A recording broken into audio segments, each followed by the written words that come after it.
Welcome back to the Newsroom. I'm Chella Smith. This is your Middle East U.S. entertainment news here on YouTube. I air on Fridays, bringing you the latest on reforms and economics based on reports put out by the Middle East news media outlets. I do this weekly review and it's based off my interest. Thank you everyone for joining me. We've had a lot of new subscribers over the last week. Welcome to the family. And so you're aware, at the end of each show, I usually hold special announcements. We have a long holiday weekend here in the United States, the 4th of July. Also, it's my birthday. Last week, we talked about OPEC and the white papers. Let's take a look at this week's headlines as Iraq announces they're holding a special sporting event. Baghdad Magazine News reports the President of the Republic, Barham Saleh, confirms of hosting the 25th Gulf Arab League embodies the generosity of the Iraqis. Saleh said in a tweet to him on Twitter account, "Congratulations to Iraq and the dear Basra al-Fatah for hosting the 25th Gulf Championship," noting that it is a merit worthy of Iraq and its people after more than 4 decades that had deprived him of that. Saleh praised all the government and popular efforts and their sport fans that contribute to achieving this achievement, which embodies the Iraqis' ethos of generosity and hospitality. Shafak News has reported the World Bank has confirmed that Iraq has an opportunity to diversify its economy and address the human capital crisis. A special report of the World Bank in Iraq, Ramzi Naiman, said during the Access to Finance conference, which was attended by Shafak News Agency, that Iraq began gradually emerge from the crisis after a contraction of its economy in the year 2020, followed by the decline in oil prices, noting that the Iraqi economy grew in the year 2021 with the rise in oil prices and the increase in oil revenues. Adding that the World Bank believes that Iraq has an opportunity to reorient the government program, diversify the economy, and address the human capital crisis in the country, noting that the World Bank believes that solutions lie in supporting small businesses and establishing support projects and companies through electronic support. Shafak News reports the Central Bank of Iraq has said Wednesday that it saved the Iraqi economy from collapse in 2014, while America stated it's contributed $40 million in aid to Iraq to develop the Iraqi economy. Central Bank Governor Mustafa Ghalib has said during the Access to Finance conference, which was attended by Shafak News Agency, that the bank was able to stop the collapse of the Iraqi economy during the year 2014 with the collapse of security conditions and drop in oil prices globally through a package of finance operations. Also noting that the task of the central bank is to address challenges at critical times for the economy. The bank was able, through launching financial initiatives, including liquidity support for government banks and the initiative to finance farmers' dues, noting that the financing of these initiatives has currently reached 18 trillion dinars. He's pointed out that the bank intensifies its efforts in the field of clean energy through the initiative to finance 1 trillion dinars to purchase electricity generating units operating on solar energy. Also explaining the funding was launched in cooperation with the Association of Banks, a social initiative that contributes to linking the banking sector with societies to develop some shrines, religious and tourist facilities, job opportunities, and others. For her part, the U.S. Ambassador to Iraq, Alina Romanowski, confirms that the U.S. government is proud to launch the activities of the conference to build a thriving private sector on the basis of transparency, noting that on the 18th of last month, the U.S. Agency for Development attracted more than $40 million in the private investments, seeking to support economic growth and promote greater prosperity throughout Iraq, announcing yesterday at an important partnership project to build the first gas separation plant between the private sector and the Ministry of Industry and Mineral, and the project creates more than 30,000 job opportunities. Al-Farat News reports the Central Bank of Iraq announced Monday that Iraq has advanced 10th rank in the table of the most countries in gold reserves, bringing its total possessions to 130.39 tons, ranked 30 in the world and 4th in the Arab world.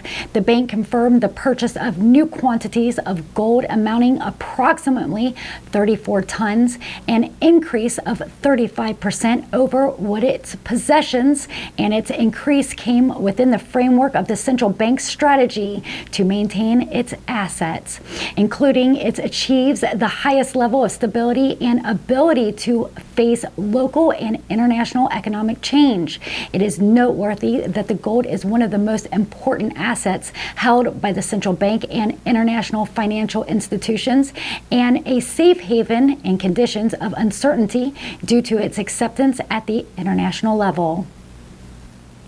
Baghdad Magazine News reports the Association of the Iraqi Private Banks announced the percentage of users of electronic payment tools in Iraq has increased, confirming that there are more than 14.9 million active bank cards. The executive director of the association, Ali Tariq, says that the policy of the Central Bank of Iraq is working towards increasing electronic payment tools, which contributes in increasing confidence between the citizens and the banking sector, in addition to raising the percentage of financial inclusion. He adds that the year 2021 witnessed a growth in bank cards by 26.87%, as a total number of active cards owned by citizens amounting to 14.9 million cards of all kinds, in addition to presence of 2.1 million active mobile payment wallets.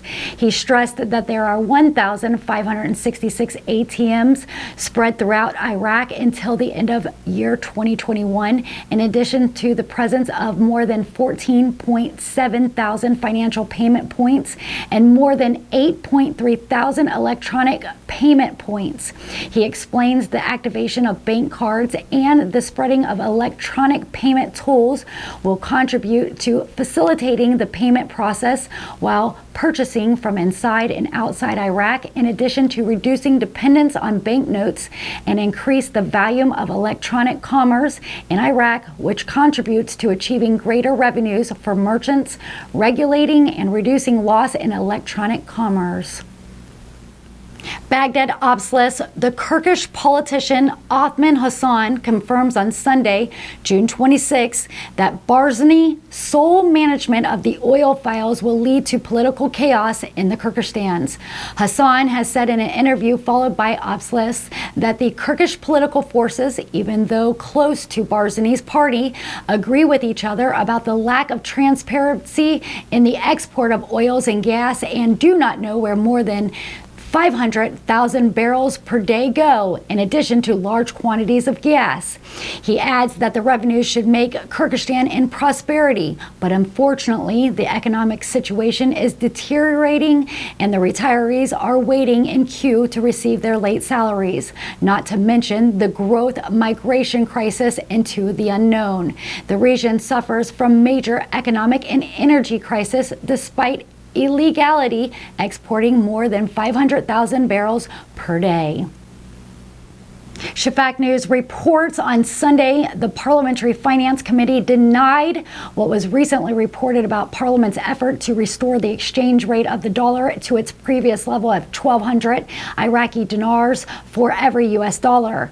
Committee member Jamal Cougar told Shafak News Agency it is very difficult to restore the dollar exchange rate to its previous state, and this matter is not one of the tasks of the House of Representatives, and it is not true according to the number of reasons, including the changing of the exchange rate is one of the exclusive powers of the Central Bank of Iraq and the Ministry of Finance, adding that the economic situation is not as some are talking about. That is, despite the financial surplus achieved from the rise in oil prices, there is debt owed by the Iraq in favor of foreign and international banks of no less than 100 trillion dinars, in addition to some hateful debts as a result of the Gulf War. war. He pointed out that the rise in oil prices is not stable, but rather came in as a result of the war crisis between Russia and Ukraine, meaning when the war stopped and things returned to normal state, oil prices will drop. And according to the Iraqi people, this is a good thing not to take the $1,200 exchange rate, that they would be upset. Make sure you're staying to the end for all announcements. You've been watching Newsroom Weekly Review. I'm Chella Smith, your Middle East U.S. entertainment news on reforms and economics, bringing you the latest Dinar news without having to keep up with all the different outlets. I'm here on YouTube every Friday, so don't forget to subscribe. And if you like my content, give me a thumbs up.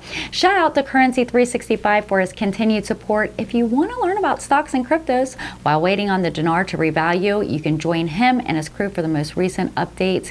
You can find him on Patreon. I think he's having some problems with YouTube with a strike. I hope you have enjoyed this week's newsroom. I have opened up a Telegram group under Newsroom Chella Smith, where I'm showing whoever wants to learn how I'm preparing for my exchange. You can find the link in the community chat by following the instructions. You can go to the Open EDU 101 chat, where we will be there on Mondays and Wednesdays talking about the different bank papers and folders that I'm preparing, and I think it'll be beneficial. Well, it's going to be an exciting weekend for the 4th of July celebration and the fireworks. I'll also be celebrating my birthday. I hope you guys have had fun this week. I'll see you guys next week. Take care.